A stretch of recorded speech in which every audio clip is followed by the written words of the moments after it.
There is a war no one sees, not on the battlefield, but within the soul. The war between fire and purity, between what you crave and who you were born to be. We are living in a world where everything is designed to provoke your desires. One click, one glance, one whisper from the shadows, and the soul begins to tremble. Lust isn't just a temptation of the body, it is a theft of your divine power. It is a smoke that clouds the mirror of your soul until you forget who you are, a child of light, not flesh. What does it profit a man to gain a moment of pleasure and lose the kingdom within? There is no shame in being tempted, but there is tragedy in surrendering your crown for dust. You were not born to be a slave to your impulses. You were not made to be dragged by the chains of fleeting desires. You are eternal, and so is your calling.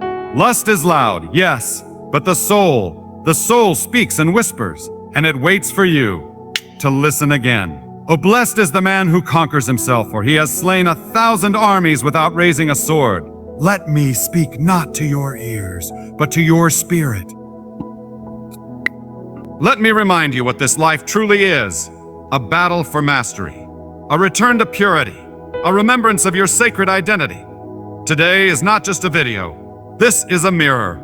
This is a war cry. This is a call back home. Dove, if you're tired of being broken by the same cycle, if you're done feeling empty after being full of flesh, if you still believe the soul can rise again, then listen not with fear, but with fire. Because here are 3 spiritual ways to control lust. 1. Guard your eyes, guard your energy. The eyes are not just windows to the soul. They are also doors. And every time you open them to the wrong thing, something enters. Your eyes are sacred. They were never meant to be gates for poison. But in this modern world, this overexposed, overstimulated, oversexualized world, our eyes are constantly under attack. Every swipe, every screen, every scroll. You're not just looking, you're absorbing. You're not just seeing, you're giving permission. Because what you look at, you allow into your temple, and what enters begins to take root. No man becomes impure overnight. It begins with the gaze and ends with the grave of his spiritual strength. Let me tell you something many are afraid to say. Lust doesn't begin in the bedroom. It begins in the glance. That 1 second you thought was harmless, it becomes a seed. And seeds grow into thoughts. Thoughts become desires. Desires become addictions. And addictions, they steal your fire, your purpose, your identity. This is not about shame. This is about awareness.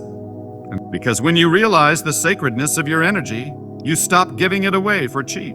You stop letting your eyes feast on shadows while your soul starves for light. But guard your eyes not because you're weak, but because your purpose is too strong to be polluted. Too strong to be polluted. When a soldier is in battle, he wears armor.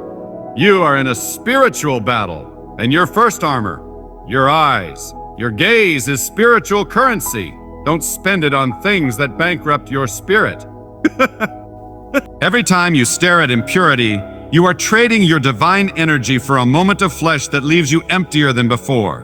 But listen closely, because here's the truth no one told you. Lust will always offer you a throne and leave you in chains. So how do you guard your eyes? Not by fear, but by value. You protect what is valuable. You lock your house, not because you hate the world, but because you love your home.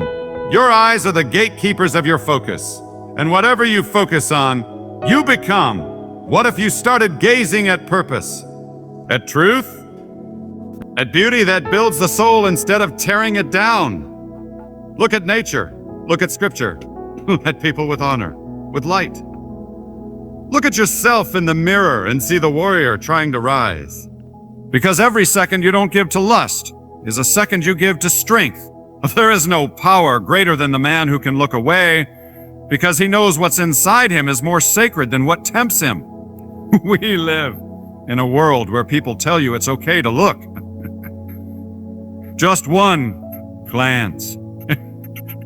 Just one video, just one moment, but moments turn into patterns, and patterns shape destiny. And you, my brother, my sister, were never born for small destinies. I know the fight. I know the struggle. I know the struggle. I know what it feels like to be pulled by your flesh while your spirit screams for freedom. But I also know that every time you guard your eyes, heaven sees. Every time you close your eyes to darkness, your soul gets brighter. You are not weak for fighting this. You are strong. Because you are fighting for something bigger than lust. You are fighting for your divine essence. You are fighting for your future spouse. You are fighting for your spiritual crown. If the eyes are the lamp of the body, then what you look at is the oil that either burns your light bright or snuffs it out. So close the screen. Turn your gaze. Redirect your focus, not in fear, but in faith. Because you're not just guarding your eyes, you're guarding your destiny. 2. Transmute desire into disciplined desire is not your enemy. Lust is not some alien force outside of you. It is raw energy. It is power. It is fire waiting for direction. The problem is not that you feel desire. The problem is when you have no discipline to channel it, and that is where most fall. Not because they are evil, but because they are undirected. You were never called to destroy desire. You were called to transform it. To transmute means to take something ordinary and make it sacred. To take a chaotic force and bring it under divine control. You see, lust in its lowest form destroys men. But in its highest form, it builds legacies. The same energy that pulls you toward flesh can be converted into the force that drives you toward greatness. If you learn the art of mastery. Look at every great soul that walked the earth with purpose. They did not kill their desires. They redirected them. They turned their fire into focus. They turned temptation into training. They felt the pull of lust just like everyone else, but instead of surrendering to it, they converted it into fuel. Desire is a fire. If it's uncontrolled, it burns the house down. But if it's mastered, it cooks the food, warms the home, forges the steel. The enemy wants you to believe that your urges mean you are weak. No, your urges mean you are alive. But without discipline, that life energy becomes slavery. And discipline is not suppression. It is sacred direction. It's choosing a higher path, not out of guilt, but out of greatness. Choose it. You must understand this. The urge to indulge can become the urge to create. The hunger for intimacy can become hunger for progress. The need to escape can be shaped into the need to grow. How? Every time the urge rises, pause. Don't run. Don't distract. Just breathe and face it. Look the beast in the eye and say, I will not bow to you. I will use you. Then redirect that energy into action. Go write. Go train. Go build. Go pray. Go serve. Do something that honors the man or woman you're becoming. Lust is lazy desire. It wants something for nothing. For nothing. It wants the high without the climb. But discipline says, ye will climb the mountain. I will earn the crown. I will not take shortcuts. I will not sell my soul for a moment. There is a hidden gift in every temptation. The gift is the chance to grow stronger, the chance to turn away from the lesser and walk toward the greater. Every time you resist lust and transform it into discipline, you sharpen your spirit. You strengthen your mind. You forge a version of yourself that is no longer controlled by shadows, but ruled by light. It won't be easy. It's not meant to be. Discipline is forged in the fire. But understand this, every single battle you win in silence, every urge you redirect, every time you say no to lust and yes to your higher self, you are rising. You are shifting the frequency of your soul. You are reprogramming your destiny. You are proving to heaven that you can be trusted with power, and that trust will be rewarded, not just in this life, but in eternity. Because the disciplined man is a dangerous man. The man who has mastered his lust has already conquered half the war. So do not curse your desires. Elevate them. Int. Refine them, channel them, because the fire inside you was never meant to burn you down. It was meant to forge you into something unshakable. That is the power of transmutation. That is the path of the awakened. And it begins now, with your choice. 3. Feed the soul. Not the flesh lust grows in the absence of spiritual nourishment. It is the hunger of a starving soul trying to fill itself with what can never satisfy. It is the cry of the spirit, ignored for too long, now echoing through the body in distorted form. Because when the soul is neglected, the flesh becomes loud. But understand this, you are not just flesh and blood, you are eternity wrapped in dust. And your soul, it does not feed on dopamine or images or sensation. It feeds on truth, on stillness, on light, on God, on God. And if you do not feed your soul, you will feed your cravings, because something inside you is always hungry. Every time you choose flesh over spirit, you are trying to fill a spiritual void with physical pleasure. But pleasure cannot replace purpose. It cannot substitute peace. It cannot substitute peace. It always leaves a residue, a deeper hunger, a greater emptiness, a subtle shame that whispers in the silence when everything fades. Man shall not live by bread alone, not by flesh alone, not by lust alone, not by lust alone, but by every word that proceeds from the mouth of God. Not by pixels, not by moments, not by flesh pressed against flesh, but by the living breath of truth. If you want to overcome lust, don't just resist it. Replace it. Don't just say no to the flesh. Say yes to the soul. Because when your soul is full, lust loses its grip. Lust loses its... You no longer crave what poisons you when you've tasted what heals you. Feed your soul in secret, in stillness, in silence, in sacred time. Wake up and talk to your Creator. Meditate on who you are becoming. Sit in nature without a screen.